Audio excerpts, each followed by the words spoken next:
Buenas noches, adelante, doctor Bartodano, estamos en vivo en Facebook. Muy buenas noches a todos los académicos y a todas las personas que nos acompañan esta noche. El día de hoy vamos a compartir con ustedes el doctor Adrián Cáceres, uno de los recién ingresados miembros correspondientes de la Academia Nacional de Medicina de Costa Rica.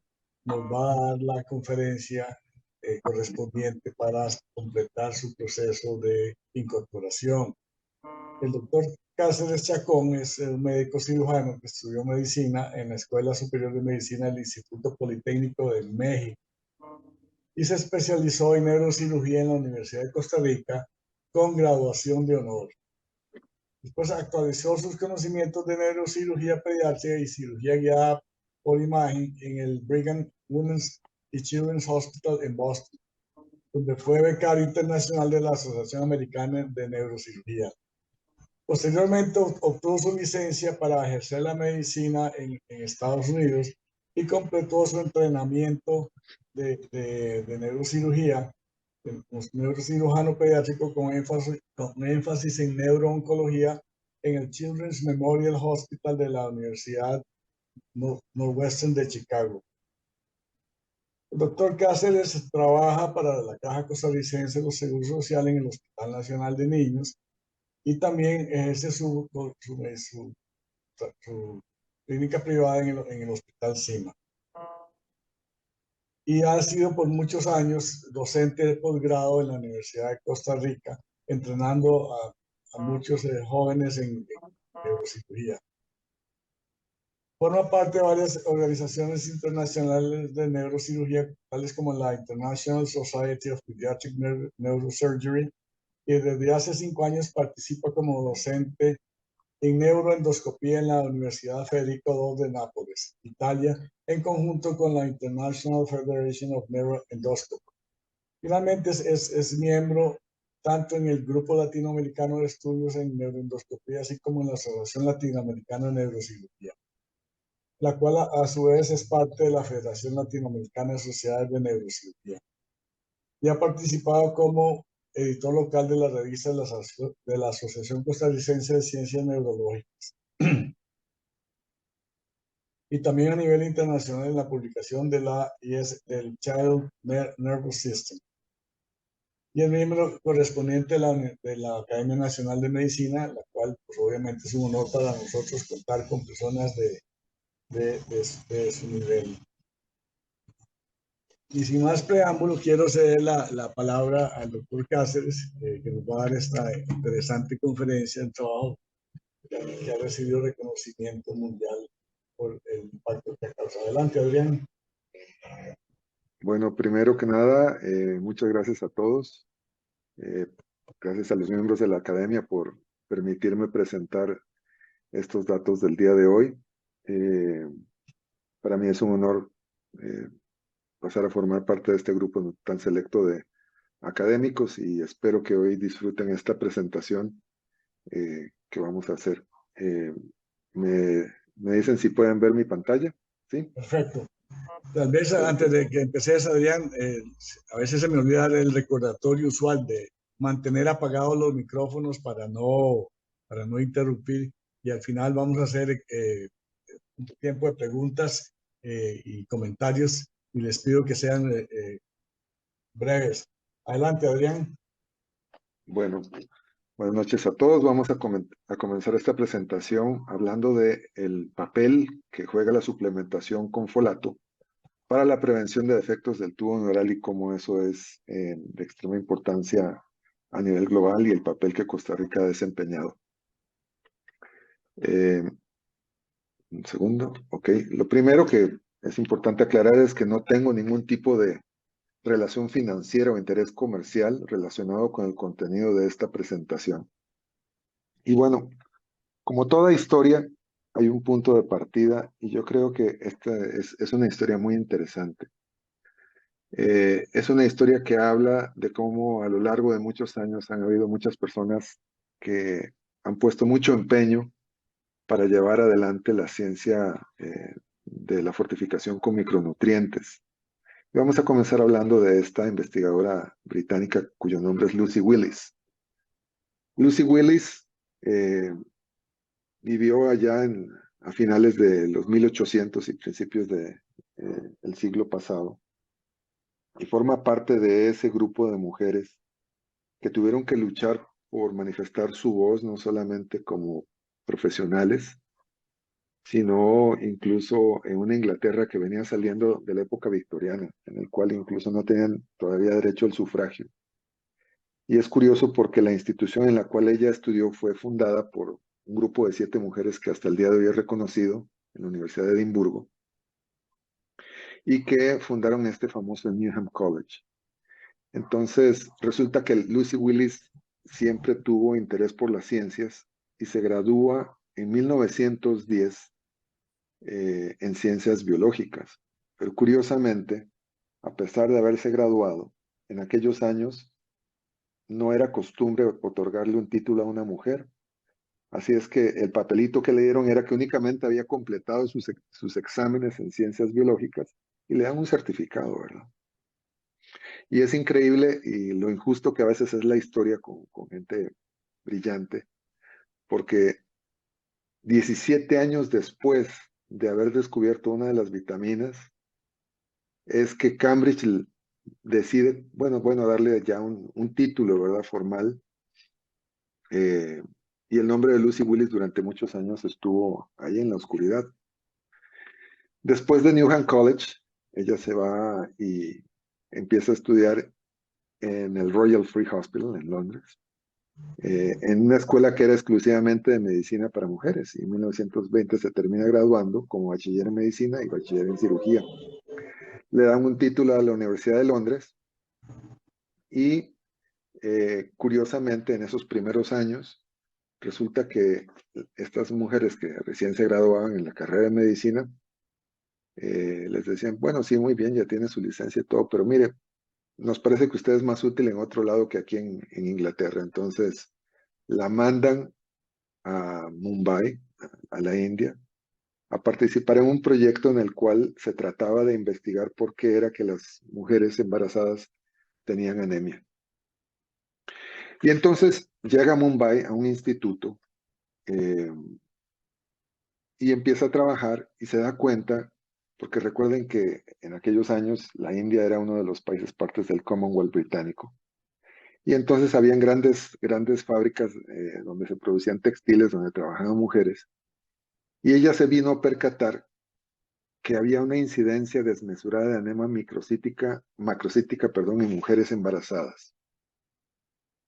Y esto era particularmente más frecuente en mujeres musulmanas de nivel socioeconómico bajo, que tenían una dieta pobre en proteínas, frutas y vegetales. Y además era mucho más frecuente en los meses de invierno, donde era más difícil conseguir alimentos. Pero ella empieza a buscar, se interesa y empieza a analizar las heces de los pacientes, tratando de buscar a ver si había un factor infeccioso que estuviera relacionado a esta anemia macrocítica. Pensaban en parasitosis y algunas otras cosas. Y viene y se da cuenta que había una diferencia radical entre las mujeres que tenían esta anemia macrocítica y aquellas que tenían, por otra parte, anemia perniciosa, que como hoy sabemos en día es una enfermedad que se produce cuando hay anticuerpos contra los receptores en las células del estómago, ¿eh? Y entonces se encontró que estas mujeres no tenían atrofia gástrica, que producían ácido adecuadamente y por lo tanto también había factor intrínseco, pero algo había que no se estaba absorbiendo. El problema hasta el día de hoy es tan tangible en la India que este documento que les muestro acá es reciente. Se dice que en la India el 50% de las mujeres embarazadas y el 58% de las mujeres que están lactando tienen anemia, y que esta anemia obviamente puede ser prevenida a través de una fortificación adecuada con ácido fólico y hierro, lo cual nos lleva al primer punto, porque estoy seguro de que casi todos los que me escuchan tienen claro que uno le da hierro y ácido fólico a las embarazadas, pero sorprendentemente, y bueno, acá no tengo un auditorio para ver manos en el aire, estoy casi seguro que si les pregunto cuál es la principal razón por la cual damos hierro y ácido fólico, todo el mundo me va a decir que para la prevención de defectos del tubo neural, lo cual es una falacia. ¿Y por qué les digo esto? Porque, es decir, para cuando una mujer se percata que está embarazada y se hace un examen y sale positivo, ya para ese entonces el tubo neural se ha cerrado.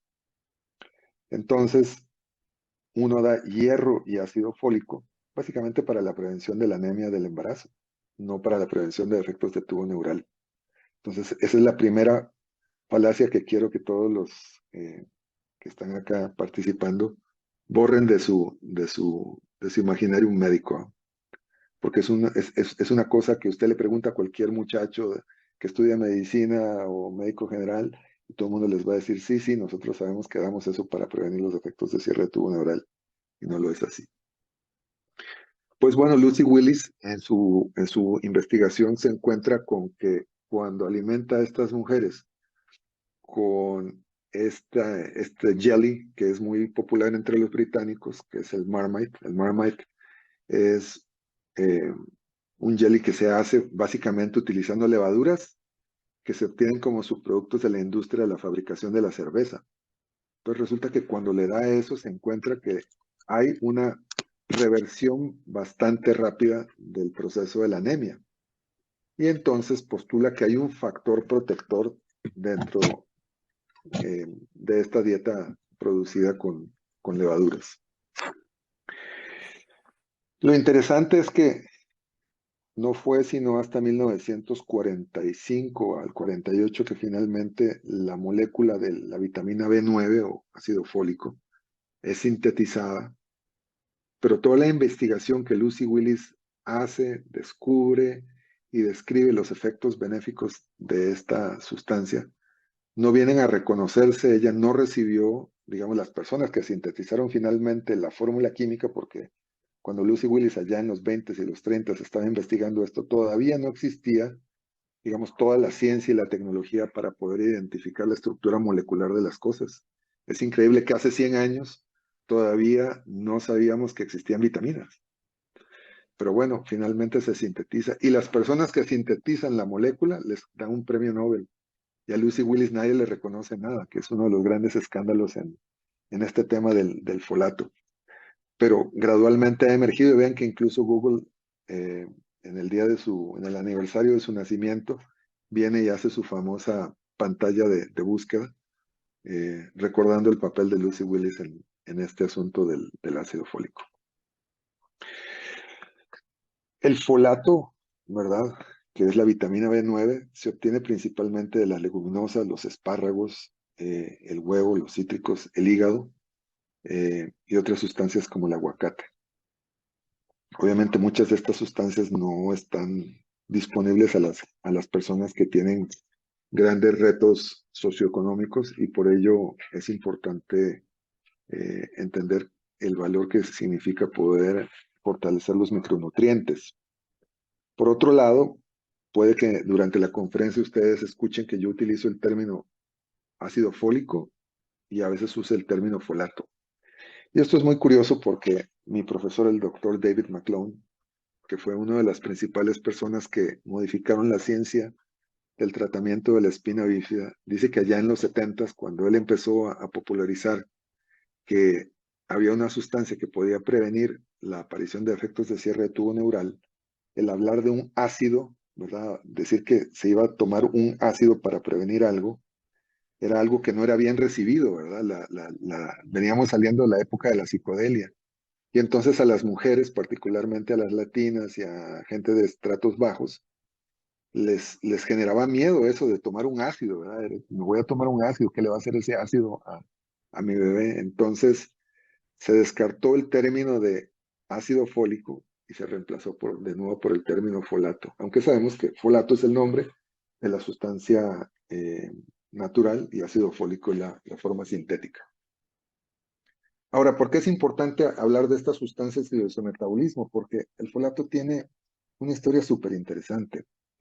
Resulta que en la bioquímica del folato, la de hidrofolato reductasa, en una de esas reacciones donde el NADH en una oxidorreducción dona dos moléculas de hidrógeno, lo transforma en dihidrofolato, y luego nuevamente esta enzima lo transforma en tetrahidrofolato. Y el tetrahidrofolato se transforma en 5,10-metilén tetrahidrofolato. Ahora más tarde les voy a decir por qué es interesante acordarnos de esta vía metabólica. Y posteriormente la timidilato sintetasa viene y lo transforma de nuevo en dihidrofolato. Pero en ese proceso, como lo dice su nombre, se genera timidina, que es esencial para la reparación, para la síntesis y la creación del DNA. Entonces el ácido fólico es esencial para tener un DNA saludable. Por otro lado, la metil tetrahidrofolato reductasa le quita ese nitrógeno en el grupo 10 y lo hace 5-metilén tetrahidrofolato. Y esta es una sustancia que es esencial porque transforma la homocisteína en metionina. Y ya vamos a ver más adelante por qué es importante esto. Ahora, en la ciencia del folato, curiosamente se descubre que, claro, si nosotros bloqueamos la dihidrofolato reductasa, podemos tener varios efectos biológicos. Entonces, oigan el siguiente escándalo del folato.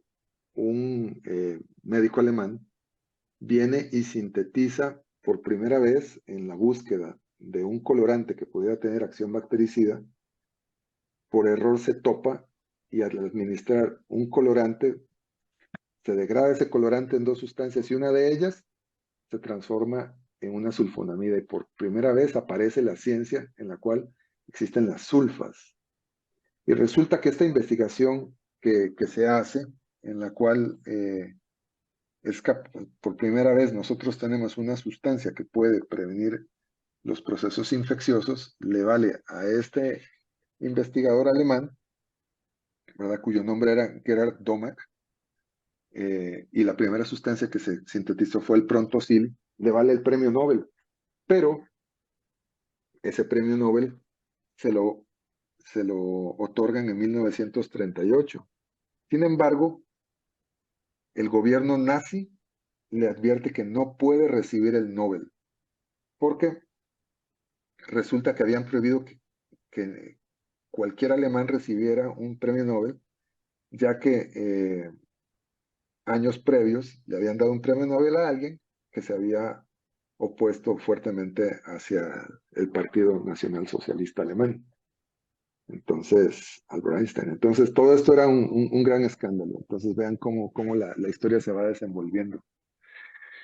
Y luego resulta que más adelante, Sidney Farber, allá en Boston, por primera vez, dice, bueno, si hay niños que tienen anemia cuando tienen una leucemia, ¿será que si yo le doy esta sustancia, puedo corregir la anemia en ese grupo? Y yo sé que gente aquí como el doctor Jiménez o como el doctor Porras o expertos en hematología, hoy en día dicen, bueno, no, sabemos que los pacientes tienen anemia porque simplemente la médula ósea está llena de formas inmaduras que no permiten el desarrollo de otras cosas. Pero en aquel entonces no se sabía. Y entonces cuando Sidney Farber le da ácido fólico a esos niños, las cuentas se disparaban. Entonces por primera vez se sintetiza una molécula que es capaz de inhibir el metabolismo de la dihidrofolato reductasa, y así aparece la aminopterina y más adelante el metotrexate. Y posteriormente se sintetiza el 5-fluorouracilo para inhibir la timidilato sintetasa. Entonces, es muy, muy interesante la bioquímica y por qué esta vía metabólica es tan importante. Y aquí una foto de Sidney Farber, y hoy en día ese instituto de cáncer que es el Dana-Farber Cancer Institute. Dana viene de la familia que donó la plata para la creación de esta institución. Ahora, ya sabíamos que el ácido fólico podía prevenir la anemia megaloblástica, la podía revertir. También lo hace la vitamina B12, pero resulta que empiezan a administrarle a la gente que tenía anemia megaloblástica el ácido fólico en forma de tabletas porque, según entiendo, en aquel entonces lo que se le ponía era una inyección que era un extracto de hígado a la gente que tenía, obviamente, B12 y B9.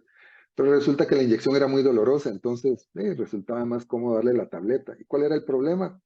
Bueno, que se observó que muchas personas mejoraban significativamente de su anemia megaloblástica, pero empezaban a desarrollar un síndrome neurológico en el cual había una degeneración, que hoy en día la conocemos como degeneración espinal combinada subaguda, y que incluso tenían problemas con paraparesia. Y lo interesante es que se tardó más de 2 décadas darse cuenta la diferencia que existía en ese síndrome con estas dos, y hasta 1958 todavía había papers en el cual se debatía si era una o si era la otra. Entonces vean cómo hemos ido progresando a lo largo del tiempo. Entonces, llegamos a esto de la ciencia de la nutrición de alimentos y volvamos a la pregunta original. ¿Por qué le damos tabletas de ácido fólico a las mujeres que pretenden embarazarse o que están ya embarazadas? Bueno, las que pretenden embarazarse, porque sí sabemos que si damos folato antes de la concepción, hay una prevención bastante significativa de la incidencia de efectos de cierre de tubo neural, pero también se lo podemos dar a través de la dieta. Ahora, ¿qué pasa cuando nosotros utilizamos esa política de salud pública de darle folato a través de las tabletas? Pues resulta que en países escandinavos, en Alemania y en muchos otros lados, se ha visto que la tasa de toma voluntaria de ácido fólico rara vez excede un 20%. Entonces, no es una buena estrategia de salud pública pedirle a la gente que planifique su embarazo y que tome ácido fólico. Es decir, la gran mayoría de los embarazos, aún hasta en los países más avanzados y más cultos, casi todos los embarazos son no planeados. Por eso es que la estrategia, hoy por hoy, para la prevención de efectos de cierre de tubo neural debe ser el enriquecimiento de los alimentos que se consumen. Y con eso, quiero decirles que existen más de 30 años de evidencia de un estudio del Consejo Británico y 25 años de evidencia que se generó en Costa Rica y en otros países de América Latina, en la cual sabemos que el ácido fólico es eficaz porque disminuye no solamente el número total de casos. En Costa Rica logramos también determinar que disminuye la gravedad de aquellos casos que aún nacen con espina bífida, que es una práctica económicamente viable, que debe ser una política nacional de desarrollo sostenible, es seguro y es éticamente obligatorio.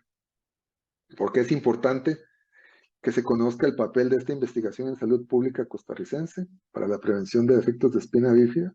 Bueno, sabemos que en muchos otros países del mundo hay poblaciones que no tienen acceso a una atención médica socializada, por lo tanto no se detectan ni se tratan. También se sabe que muchas poblaciones, aunque tengan la opción de interrumpir los embarazos, no lo van a hacer debido a creencias personales y religiosas. Cuando me estaba entrenando en Chicago, era muy interesante que las dos poblaciones que tenían la incidencia más alta de defectos de cierre de tubo neural, que eran los ilegales mexicanos y los ilegales polacos, son dos poblaciones que son profundamente católicas y que, por tanto, aunque se hiciera el diagnóstico in útero, no tenían contemplada la opción de interrumpir ese embarazo. También sabemos que hoy por hoy, muchos países a nivel global, la carga económica de la guerra y la economía post-COVID es verdaderamente todo un reto al desarrollo. Y también que existe una amenaza a la permanencia de la medicina socializada a nivel global, no solamente en nuestro país, sino a lo largo de todo el continente y en muchos otros lados. ¿Cuáles son los efectos de cierre relacionados al déficit de ácido fólico? Bueno, sabemos que tradicionalmente hemos hablado que los efectos de cierre de tubo neural son el mielomeningocele, y aquí hay una evidencia contundente. También la anencefalia, pero curiosamente los encefaloceles no está claro que realmente estén relacionados a que al tomar ácido fólico podamos disminuir su incidencia. Ahora, vean qué cosa más interesante en este gráfico. ¿Qué tan frecuentes son los defectos de cierre de tubo neural? Estas incidencias son por 10,000 nacidos vivos. Vean que, por ejemplo, un país vecino como Guatemala tiene más o menos 22.7% de incidencia. Otro país como Rusia, 10.4%. Algeria 42, Nigeria 41, Irán 24, Pakistán 21, Arabia Saudita 23, y que incluso países como Dinamarca, Alemania, Turquía y Suiza tienen un índice mucho más elevado que lo que vemos en Costa Rica. Y aquí a la par de Costa Rica pongo a Chile. ¿Y por qué hago eso?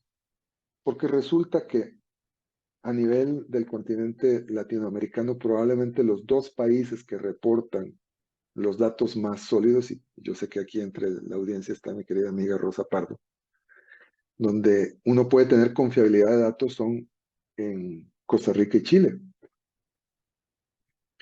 Entonces, ¿cuál es la importancia de los defectos de cierre de tubo neural? ¿Por qué es tan importante esta historia que les estoy contando acá? ¿Por qué queremos proteger a toda la población con tal de que no nazcan un puñado de chicos? Bueno, primero que nada, hay que saber que nacen 300,000 nacidos vivos al año en todo el mundo. Todos los años nacen 300,000 chicos afectados con defectos de cierre de tubo neural. Y eso quiere decir que desde que se publicó la evidencia en ese estudio hecho por el Consejo Británico, han nacido aproximadamente de 10 a 12 millones de pacientes que pudieron haberse prevenido, mucho más de la mitad. O sea, es escandaloso la cantidad de personas que han nacido con algo que podría ser prevenible de una forma tan sencilla como ya lo vamos a ver.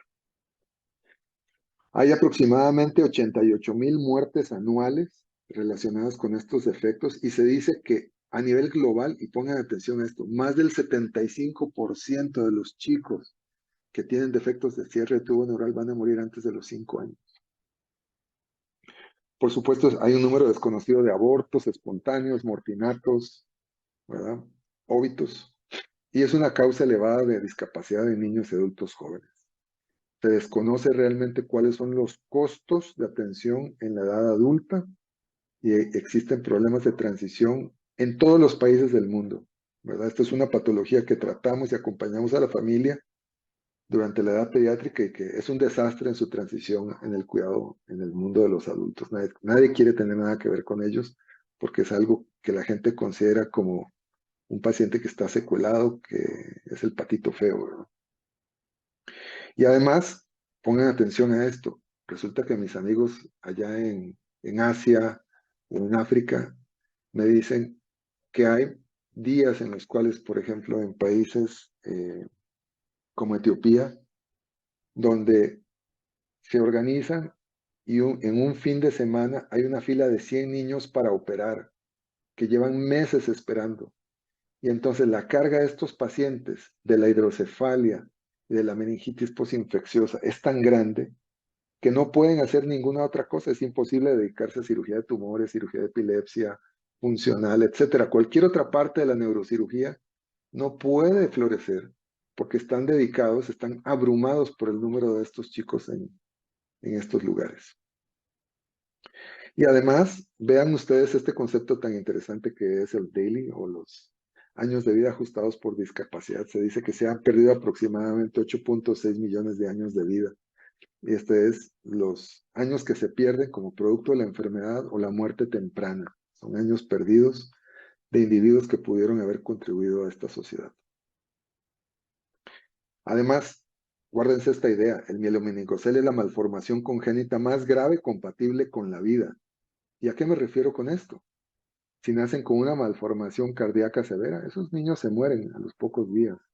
Nacen con una malformación con agenesia renal, con extrofia de la cloaca, con ausencia de un onfalocele gigante. Todos esos niños, la naturaleza se encarga de que mueran en las siguientes horas o días. Pero resulta que el mielo, aunque no le haga nada, esos pobres chicos siguen adelante, no se mueren, ¿verdad? Entonces es una enfermedad, además, aunque esté tratada, es una enfermedad crónica de alto riesgo, producto de la hidrocefalia. Muchos de estos chicos terminan desarrollando por sus problemas de vejiga neurogénica, insuficiencia renal. Están propensos a fracturas, úlceras e infecciones. También enfermedad pulmonar restrictiva asociada a la escoliosis. Y obviamente muchos problemas de calidad de vida en el ámbito psicosocial, de percepción. Son grupos familiares que se desintegran y que obviamente representan un altísimo costo social. Se dice que en Estados Unidos el costo por cada uno de estos pacientes es 1.4 millones de dólares. En un estudio realizado en Italia se calculó que en la Unión Europea más o menos son 500.000 euros, ¿verdad?, anuales, a lo largo de la vida, perdón.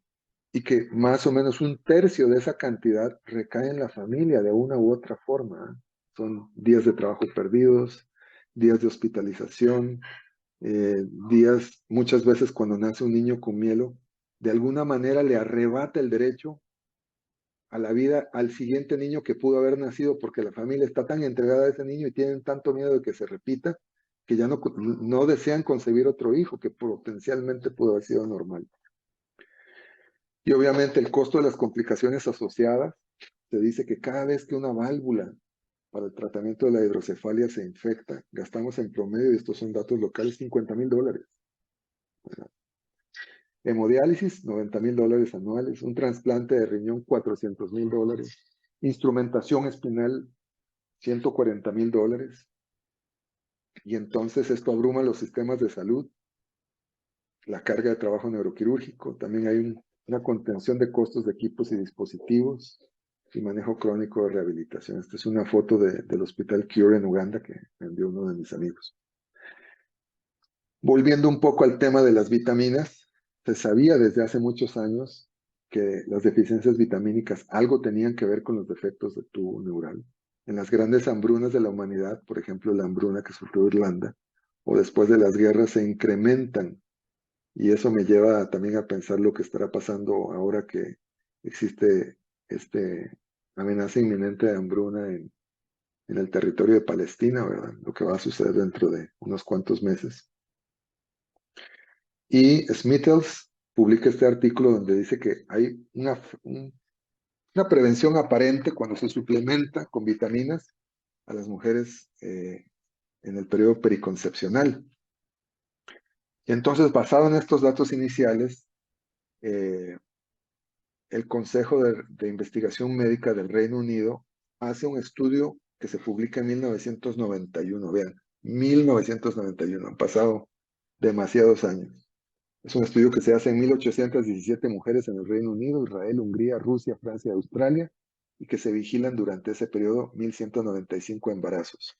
¿Y cuál es el resultado? Véanlo acá. Se dice que el 72% de los defectos de tubo neural fueron prevenidos con un alto coeficiente, ¿verdad? Con una alta certeza. Y es en un estudio doble randomizado, lo cual excluye un sesgo, ¿eh? Y el estudio concluye que es el ácido fólico, más que cualquier otra vitamina, la que es responsable de este efecto preventivo. Es decir, desde 1991 sabemos en forma concluyente que el ácido fólico previene los efectos de cierre de tubo neural. Y bueno, se empieza a hacer estudios y se ve que hay una caída significativa de las tasas de espina bífida en los Estados Unidos, este otro estudio en Canadá. Y bueno, ahí es donde aparece Costa Rica en la palestra, porque resulta que nuestro país tiene una historia muy larga de investigación en deficiencias, y desde los 60 en Costa Rica ya se suplementaba con vitamina A, luego se utilizó el hierro y existía ya una tradición. Ahora, ¿por qué un país tan pequeño es tan trascendente? Y es que nosotros tenemos unas características desde el punto de vista epidemiológico que muchas veces se nos olvidan, ¿verdad? Primero que nada, recuerden que en Costa Rica más del 98% de todos los embarazos ocurren en hospitales de la caja o privados. Es muy raro que hoy en día en Costa Rica alguien nazca en la casa, ¿cierto? Tenemos una población más o menos estable. Cuidado si no tenemos más inmigración que migración. Por otro lado, la terminación del embarazo no es una opción, como ya lo dijimos. Y tenemos un sistema de salud en el cual hay atención médica gratuita para todas las mujeres embarazadas y para todo niño, ¿no? Y además vean lo bello de los datos. Todos, absolutamente todos los niños que nacen con un defecto de cierre de tubo neural son referidos a una misma institución para ser tratados por un mismo equipo, y nosotros le damos seguimiento a lo largo de toda su infancia y adolescencia. Entonces piensen acá ¿Cuántos países tienen esa oportunidad de concentrar todo un país en una sola institución y de tener una vigilancia de todo lo que pasa? Porque resulta que, como no producimos trigo, entonces todo el trigo que llega a Costa Rica es procesado centralmente, es enriquecido y luego es distribuido a la población. El maíz que se recolecta también es empacado, es enriquecido y se le devuelve a la población. Y lo mismo pasa con las cosechas de arroz. El arroz allá en Guanacaste se le entregan a las grandes arroceras, las cuales enriquecen y se lo devuelven a la población. Entonces, esto es la esencia de por qué en Costa Rica tenemos datos tan precisos. Y aquí tengo que hacer una pausa y mencionar el papel fundamental de Inciensa, ese brazo compartido de la Caja Costarricense de Seguro Social y del Ministerio de Salud, ¿verdad? Entonces, mediante un decreto ejecutivo, se forma en 1985 el Centro de Registro de Malformaciones Congénitas, también conocido como CREC. Y es un esfuerzo en el cual lo que se busca es documentar todos los chicos que nacen con una malformación congénita en los hospitales. Obviamente, al principio fue un núcleo pequeño de hospitales, luego fue creciendo y hoy en día pues se abarca todo el país. Y desde 2008 incluso se buscan que se reporten hasta los defectos que se nos escaparon al nacer y que se detectan en el primer año de vida.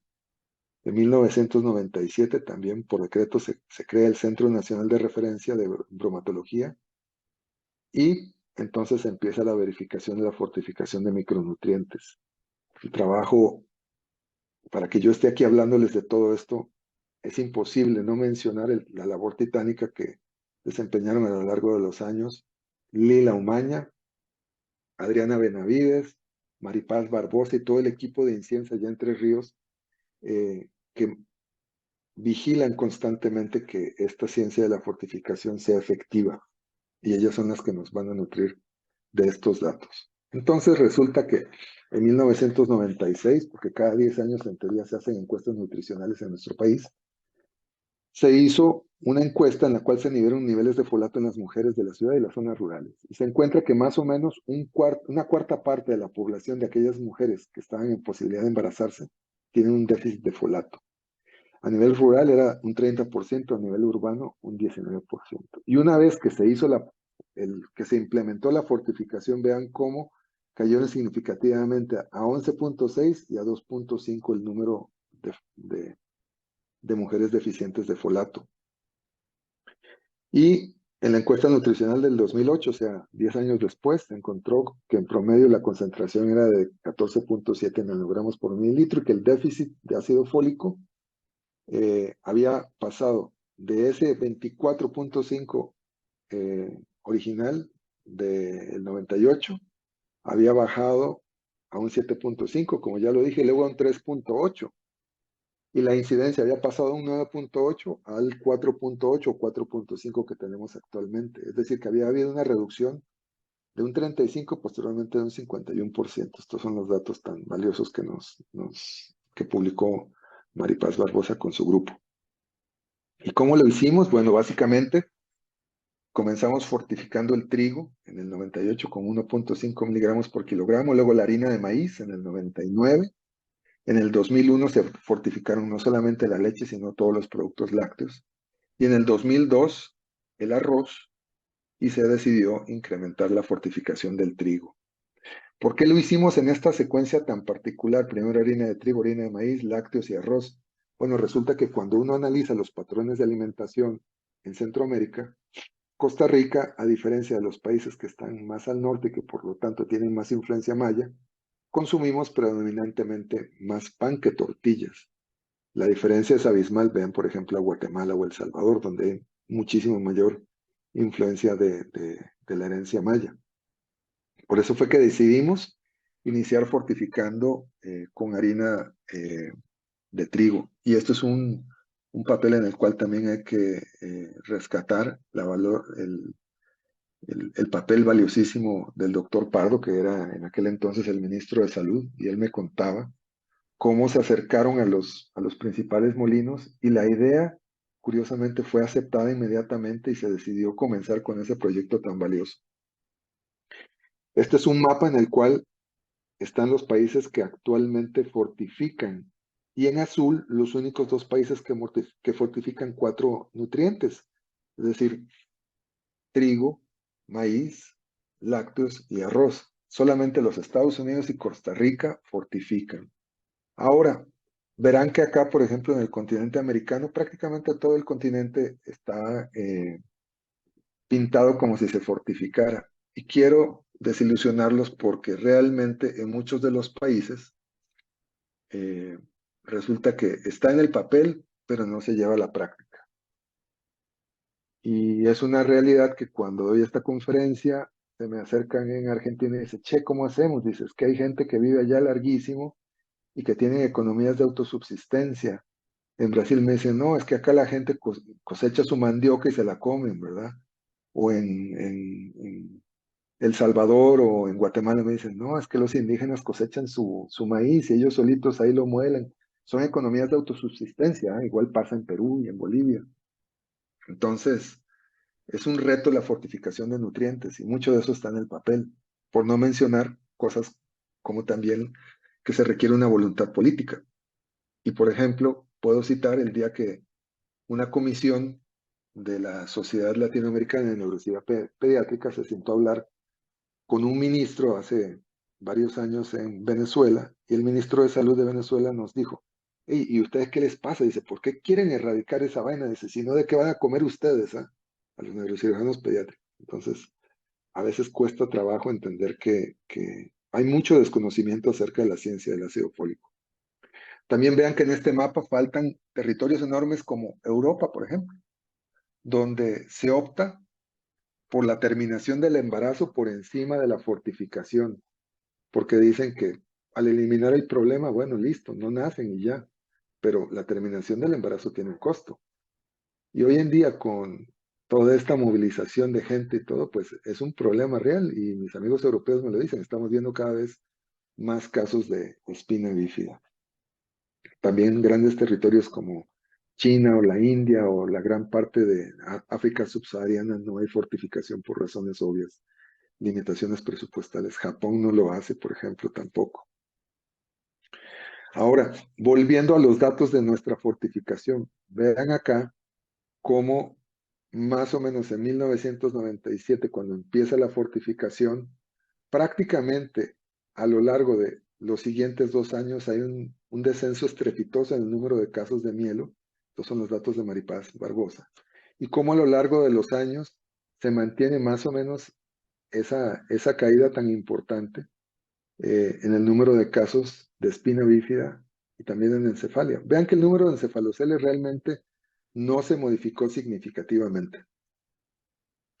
Y luego en el análisis que ellas hicieron, se dieron cuenta de que obviamente las regiones donde se veía más prevalencia de efectos de cierre de tubo neural eran la provincia de Punta Arenas y Limón.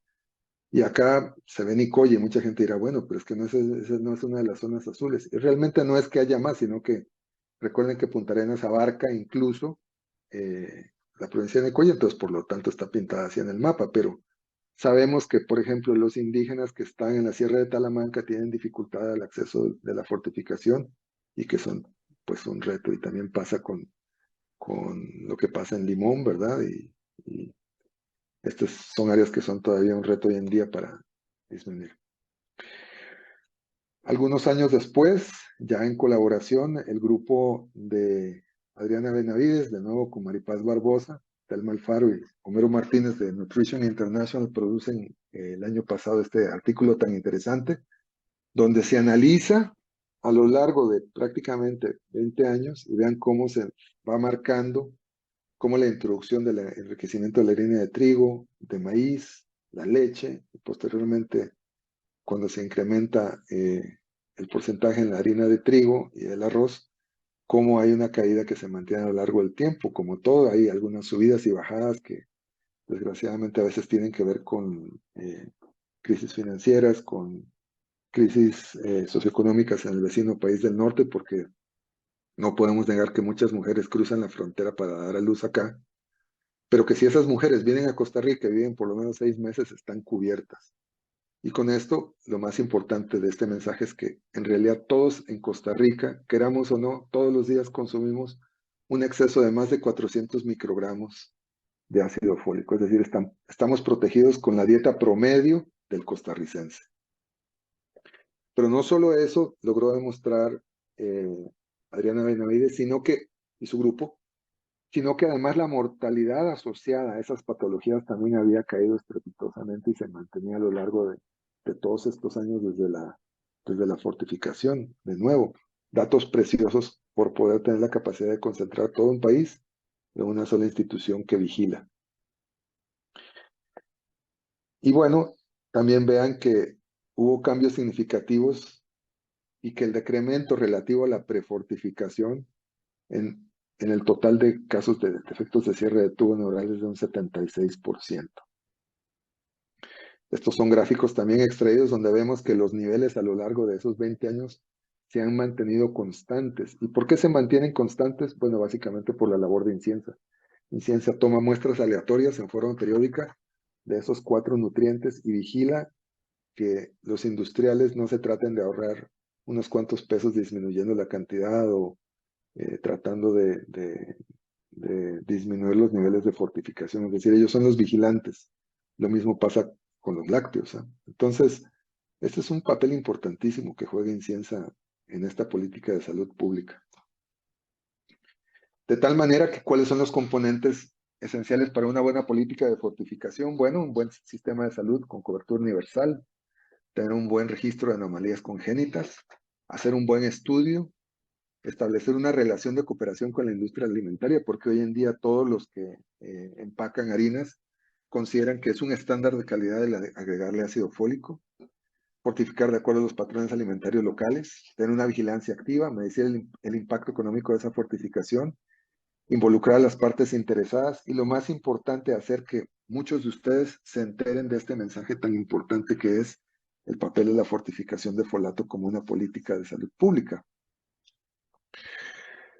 Nosotros nos dimos a la tarea de revisar los datos que habíamos acumulado también a lo largo de 20 años y publicamos este paper en Charles Nervous System el año pasado en un número que fue dedicado enteramente a fortificación para la prevención de ácido fólico. Y aquí tengo que resaltar el papel fundamental, ¿verdad?, de Ana Laura Jiménez, que fue la jefe de la clínica de espina bífida en el Hospital de Niños. Desde que yo volví, Ana Laura ya estaba ahí trabajando con esos chicos, acumulando datos. Y no es sino en este grupo de trabajo que logramos acumular esta información tan valiosa que vamos a compartirles. Hicimos un estudio de 400 pacientes seguidos en esta clínica. Encontramos que 47% eran hombres, 53% mujeres, y que la edad gestacional promedio al momento del parto era de 39 semanas. 57% de ellos habían nacido por vía vaginal y 43% cesárea. Vean qué interesante, el tiempo de cierre quirúrgico después del nacimiento para el mielomeningocele en Costa Rica, el 72% antes de 24 horas está cerrado, un 11% en 24 a 48 horas, y el resto se cierra antes de 12 horas. Estos números, aunque parecen tan cotidianos para los que trabajamos en el Hospital de Niños, son extraordinarios en comparación a lo que sucede en otros lados. Las distancias son enormes, el sistema de referencia y detección es deficiente, y por eso es que somos privilegiados en poder tener la oportunidad de ofrecerles esta opción quirúrgica. Nosotros nos encontramos estos conceptos. Encontramos que nuestros mielomeningocales en Costa Rica, que son radicalmente diferentes a los que se ven en otras partes del continente, están caudalizados. ¿Y a qué me refiero con eso? Que son más bajos y más pequeños. El diámetro es más pequeño. Acá en Costa Rica la cifosis es prácticamente inexistente. Ya les voy a enseñar de qué estoy hablando. Y hay una disminución dramática de lo que conocemos como el síndrome de Chiari, que es cuando, producto de la hidrocefalia y de la atracción del tallo cerebral por el defecto de cierre, se enclavan las amígdalas. Y la gran cantidad de nuestros niños deambulan. Entonces sabemos que en Costa Rica el 47% de los chicos tienen un nivel que es L3. Y vean que un nivel L4 está presente en un 12%, un L5 en otro 12%, y este en un 5%. Es decir que pacientes con nivel por arriba del E3, solamente un 9%. todos estos chicos con ortesis logran caminar. Y eso es muy, muy, muy diferente a lo que se observa en otras latitudes. Obviamente vimos que pre y post fortificación habían cambios e inversiones en estas estadísticas y que obviamente muchos de los efectos torácicos bajaron y se incrementaron los efectos a nivel lumbar, a nivel L3. Y estos son los mielos que habitualmente vemos en el hospital de niños. Cualquiera que trabaje en el de niños y que ha visto uno de estos verá que ese es el mielo típico. No vemos lesiones sifóticas. Una lesión sifótica es como la que estamos viendo aquí a la izquierda de sus pantallas, donde la columna hace un ángulo que lo hace no solamente terriblemente difícil de cerrar, que a veces hay que quitar todo ese segmento de columna para que la piel dé, sino que obviamente representa todo un reto para su manejo ortopédico futuro. Y todos estos chicos naturalmente están parapléjicos. También vemos acá que en nuestra serie de 400 solo encontramos 3 casos de Chiari. Y de los chicos que encontramos con deformidad sifótica, de esos 4 casos, 3 de esos niños habían sido concebidos fuera de Costa Rica. Entonces, había una relación muy clara entre la fortificación y que aún en los pacientes afectados era menos severa. En el manejo de la hidrocefalia hubo una disminución, sin embargo, hasta el día de hoy seguimos poniendo válvulas. Esto es algo que estamos tratando de abandonar y utilizar más esta técnica quirúrgica que se llama la neuroendoscopía, en la cual, para evitar las disfunciones relacionadas con las válvulas, que son muy frecuentes antes de los 3 años, hacemos este procedimiento endoscópico donde abrimos el piso del tercer ventrículo y entonces dejamos que el líquido haga un cortocircuito y se derive a las convexidades. De nuestros datos, vean acá al fondo de esta gráfica, perdón que sea un poco abigarrada, vamos a ver que tenemos números significativos desde el punto de vista estadístico para las deformidades sifóticas, para el quiebre sintomático, ¿verdad? Y para la disminución del diámetro de las lesiones. También tuve la curiosidad de venir y analizar porque, curiosamente, a pesar de que el ácido fólico es tan bueno, tiene muchísimos detractores. Es curioso que a la gente se le pega lo malo y no lo bueno. Cada vez que hablamos de ácido fólico en cualquier foro, van a salir un montón de detractores que dicen, no, es que el ácido fólico está ligado al déficit de la atención e hiperactividad, cosa que está demostrado que no es cierto, pero la idea sigue dando vueltas ahí, ¿verdad? Que el autismo que la leucemia. Entonces vean que acá vimos los números de casos de leucemia en Costa Rica y realmente no vimos que se modificara por la política de fortificación. Este es un dato de un slide que me envió Rosita Pardo allá de Chile, en el cual vemos cómo es el proceso que se asemeja mucho de lo que pasa en Chile con lo que pasa en nuestro país, y por lo tanto Chile también tiene resultados que son muy semejantes a los nuestros, en un país que geográficamente es obviamente mucho más grande y que tiene esos grandes retos de distribución de nutrientes y de alcanzar poblaciones en desventaja socioeconómica. Pero esto es particularmente lo que me preocupa, que únicamente estamos previniendo el 23% de los defectos de cierre de tubo neural a nivel mundial. Es decir, es escandaloso que teniendo algo que está probado, que sabemos que incluso a los que les da un defecto de cierre de tubo neural la enfermedad es menor, no lo estemos haciendo. ¿Y por qué pasa eso? Bueno, resulta que hay muchas excusas, pero ninguna de ellas es lo suficientemente buena. ¿Saben ustedes cuánto cuesta fortificar una tonelada de grano? Aproximadamente entre 3 y 5 dólares. De tal manera que el precio final para el que compra ese kilo de harina de trigo es menos de 1% lo que se le va a cargar en la cuenta. ¿Cuánto cuesta una máquina para fortificar? $5,000. ¿Qué es eso en el contexto de lo que representa la prevención? Es nada, ¿verdad? Y se sabe que que por lo menos en un estudio que se hizo en los Estados Unidos, que más o menos se ha prevenido de 600 a 700 niños que nacen sin este defecto por año y que se ahorren entre 400 y 600 millones de dólares. Entonces imagínense eso trasladado a nuestros países con economías que siempre están bajo constante problemática de fondos, ¿ah? Chile, se sabe en un estudio que se hizo que con solo 2 pacientes que se prevengan está pagado todo el programa. Pero vean incluso lo interesante. En un estudio que se hizo por la Universidad de Northwestern, una colega mía que se llama Sandy Lam, resulta que ellos analizaron porque Maseca no solamente distribuye harina de maíz en el continente americano, sino también en Norteamérica. Y resulta que la harina que distribuía Maseca en los Estados Unidos, a los que consumen predominantemente esos inmigrantes ilegales que tienen problemas para acceder a la salud, no estaba fortificada. Entonces, tuvieron que darse cuenta de eso para que se modificara la norma y que Maseca fortificara la harina que enviaba a Estados Unidos. La fortificaba en México, pero la que enviaba no la querían fortificar. ¿Por qué? Porque se ahorraban plata. Entonces, finalmente esto es un tema de dinero y de voluntad política. ¿Qué objeciones han habido a la fortificación con el ácido fólico? Bueno, que se incrementa el riesgo de cáncer de colon y se sabe que eso no es así, que no hay correlación con el cáncer de mama, ni con el cáncer de páncreas, ni con ovario, ni con próstata. Y se sabe que aproximadamente entre 200 a 400 microgramos es un rango sano. Pero además se sabe que, regresando a aquel gráfico que les enseñé al principio, cuando tenemos un ciclo saludable de metilación de folato, entonces la homocisteína se transforma en metionina y se sabe que la hiperhomocisteinemia es un factor de riesgo independiente para la enfermedad aterosclerótica coronaria cerebrovascular, que 500 microgramos al día pueden reducir este riesgo.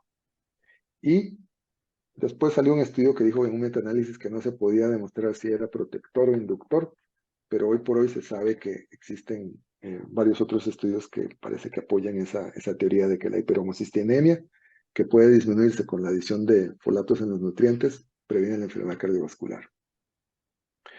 Vean, estos mapas son hotspots donde la incidencia, recuerden que en el país es 4.5, imagínense lo que es 22.6, y obviamente en estos lugares en África hay grandes retos para la recolección de datos, o sea que se supone que probablemente sea mucho superior a esos números y que hay muchas áreas en las cuales ni siquiera hay medicina organizada. Entonces, lo terrible del problema. Vean otros hotspots en Oriente Medio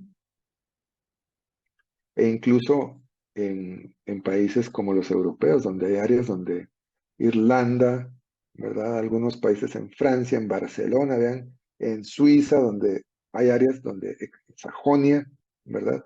Y particularmente voy a hacer aquí una pausa para decirles, vean esa zona naranja que está ahí en Ucrania. Bueno, resulta que después, ahora que se están cumpliendo varias décadas del accidente de Chernobyl, un grupo que se llama Eurocat ha logrado demostrar que una de las grandes herencias a largo plazo del accidente de Chernobyl es una incidencia elevadísima en Ucrania de efectos de cierre de tubo neural. América Latina y otros hotspots que encontramos acá. Y vean que la deficiencia de folatos en Europa se dice que 50% de los alemanes tienen una ingesta menor a 100 microgramos por día, ¿verdad? Y es que resulta que los alemanes dicen que ellos todo lo quieren green, no lo quieren suplementado con nada. Lo más green posible, ¿verdad? 8.6 de las mujeres tienen una ingesta suficiente de folato. 22% de las embarazadas fuman, ¿verdad? Y eso disminuye las concentraciones de folato. Y al igual que en otros países, como ya les dije, solo un 17% toma folato en forma voluntaria. Los alemanes, que son tan ordenados. Entonces ha habido un incremento progresivo de los datos de Eurocat, y esto representa aproximadamente 800 niños nacidos con efectos de cierre de tubo neural, de los cuales más de la mitad podrían ser prevenidos. Y esto me lleva a hablarles de este grupo que se llama el Grupo de la Alianza para la Prevención de Espina Bífida Modificable por Folato. Un grupo en el cual afortunadamente fui invitado a participar. Y entonces sucede un fenómeno muy interesante, porque yo creo que muchos de ustedes que están acá dicen, ¿y qué hace un neurocirujano hablándonos de salud pública y de ácido fólico y de todas estas cosas? ¿No será más provechoso que lo haga alguien experto en nutrición o alguien en salud pública? Bueno, resulta que cuando uno se integra a estos grupos, se da cuenta que hay gente de nutrición, de salud pública, de investigación. Ven, acá en una esquina está Godfrey Oakley, que decimos que es el padrino de la fortificación.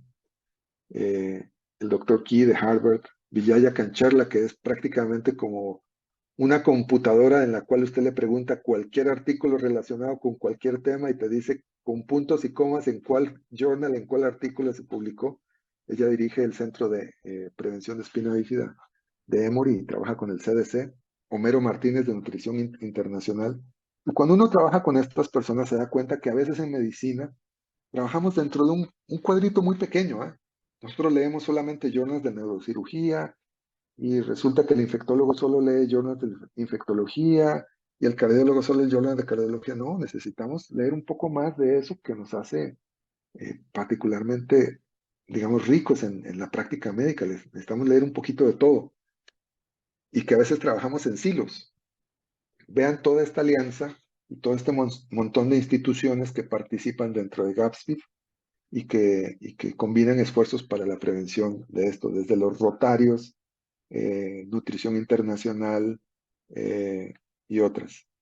Y así fue como llegamos y produjimos este documento basado en las recomendaciones de Costa Rica y basado en las recomendaciones de muchos otros, que son las recomendaciones de políticas comprensivas para el manejo de espina bífida e hidrocefalia en países de bajos y medianos ingresos. Para mí es todo un orgullo que no es personal porque cabe aclarar que todo esto que les estoy diciendo no solamente es algo personal, es el trabajo de muchísima gente, desde Inciensa, Hospital de Niños, la gente que enriquece el trigo, los comerciales. Hay tanta gente involucrada.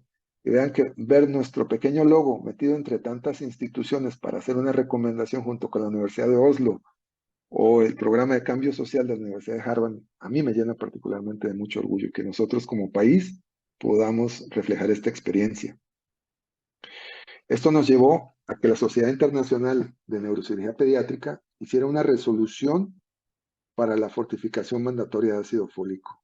Y esta fue la primera vez que un documento elevaba esa plegaria de que necesitaba, había un documento escrito que decía que necesitábamos fortificar para la prevención, basado en toda esta evidencia y incluso en la obligación ética y moral de hacerlo. Eso nos llevó en este grupo a que posteriormente pudiéramos publicar en Lancet Global Health este otro artículo, y con estos artículos y muchos otros que llevaron a este volumen tan interesante, logró que el gobierno de Colombia, con asistencia del gobierno de Ecuador, llevaran ante la Organización Mundial de la Salud la propuesta de que se enriquecieran los micronutrientes. Y este es un proceso muy interesante porque muchos de nosotros oímos hablar de la OMS y la OMS fue muy popular dentro de la pandemia y toda la cosa, pero cuando uno se integra a este grupo y cuando está uno allá en Ginebra y participa de estas rondas y va y da talleres y habla con los representantes de todos los países y va uno haciendo este trabajo de lobby, de ir convenciendo uno por uno de por qué es importante la fortificación. Entonces uno se da cuenta cómo uno puede ser vehículo de cambio. Y el 29 de mayo, este próximo 29 de mayo se cumple un año donde por resolución en la Asamblea General de la Organización Mundial de la Salud se declaró que era necesaria la fortificación y acelerar los esfuerzos para prevenir las deficiencias y sus consecuencias, incluyendo la espina bífida y otros efectos de tubo neural a través de una fortificación efectiva y segura. Este es todo el grupo de los países miembros votando y bueno, el producto fue que fue aceptada y fue finalmente aprobada esta resolución. Siempre cuando veo esta foto y veo los ojos de esa niña, me conmueve mucho el saber de que una cosa es tener una política escrita en papel y otra cosa muy diferente es que esa política sea instrumentada en acciones, ¿verdad? Creo que nuestra labor como médicos debe extenderse y debe de tratar de abarcar más allá de nuestras fronteras siempre y cuando podamos generar datos valiosos. A veces menospreciamos lo que podemos hacer en nuestro país, en este país tan pequeñito, pero que es tan rico en datos y por esas circunstancias de tipo estadístico que nos permite hacer inferencias de las cuales muchas otras personas pueden valerse para cambiar vidas. Actualmente el grupo de GAPSPIF está liderando con un proyecto, este es mi amigo Yogi Patisapo, un neurocirujano pediátrico que es de origen hindú, hizo su práctica en Estados Unidos y luego se devolvió a la India, y ahora se está fortificando la sal. Y entonces brinca un montón de gente y dice, pero es que usted le está pidiendo ahora a la gente que le ponga más sal a la comida y eso va a incidir en las tasas de hipertensión arterial, etcétera. Y no le estamos pidiendo a la gente que le eche más sal a la comida. Simplemente la misma sal, así como con el flúor pudimos prevenir y con el yodo pudimos prevenir el bocio y las caries, también podemos prevenir los defectos de cierre de tubo neural. Entonces, actualmente hay varios proyectos piloto financiados por los Rotarios y por Nutrition International y la Fundación Bill Gates en la India, y creemos que esto va a ser bastante provechoso en el futuro. Como siempre, existe un reto para que la ciencia progrese. A veces vivimos una era de mitos, ¿verdad? Pero creemos que podemos hacerle frente a este gran reto que es difundir este mensaje. Este mensaje de hoy en la noche es un mensaje que me gustaría que cada uno de ustedes, cada vez que tengan la oportunidad, lo difundan y lo hagan saber a todos, porque curiosamente uno de los grandes retos de la fortificación de folato es que se desconoce mucho, ¿verdad? La gran mayoría de la gente no sabe todo lo que está detrás de este tema. Voy a cerrar finalmente, porque ya nos pasamos de la hora, contándoles una historia. Esa fotografía que está ahí es Franklin Delano Roosevelt, y como todos ustedes saben, fue presidente de los Estados Unidos de Norteamérica en una época en la cual los periodistas consideraban que no era bien visto, no era propio que un periodista señalara los defectos, y obviamente por razones políticas, que el público norteamericano se enterara que su presidente estaba en silla de ruedas. Entonces, Delano Roosevelt ejerció su mandato en silla de ruedas y la gran mayoría del público en Norteamérica nunca se enteró. ¿Por qué estaba en silla de ruedas? Eso es algo que está muy controversial. Hay gente que dice que sufrió los estragos de la polio, otra gente dice que fue una mielitis transversa, pero lo que sí sabemos es que producto de esta discapacidad, Delano Roosevelt viene y da la orden que se funde ese movimiento que se llama The March of Dimes, y que con la colaboración del público y de estas colectas, como pasó también en nuestro querido Hospital de Niños, viene y se financia toda la ciencia que le permite a Jonas Salk inventar la vacuna contra la polio. Y la vacuna de la polio y la erradicación de la polio es uno de los grandes triunfos no solamente de la medicina, sino de la humanidad. Hoy en día, si quisiéramos otra vez volver a establecer esa campaña, quién sabe cómo nos iría con el panorama actual. Pero no podemos negar el gran avance que se hizo a través de una voluntad política, la participación de muchos entes para producir una vacuna que previno la parálisis de muchísimos y muchísimos seres humanos a nivel global. Bueno, pues yo vengo a decirles que hoy en día tenemos una parálisis, una epidemia de parálisis infantil, pero también tenemos una vacuna que es extremadamente barata, que es segura y es fácil de entregar a la población. Y el nombre de esa vacuna es el ácido fólico. Esta es una labor de amor que hacemos muchas personas que creemos y que creo que vemos más allá simplemente de nuestro ámbito inmediato de práctica profesional. Y con eso quiero concluir y darles las gracias a todos ustedes por su atención.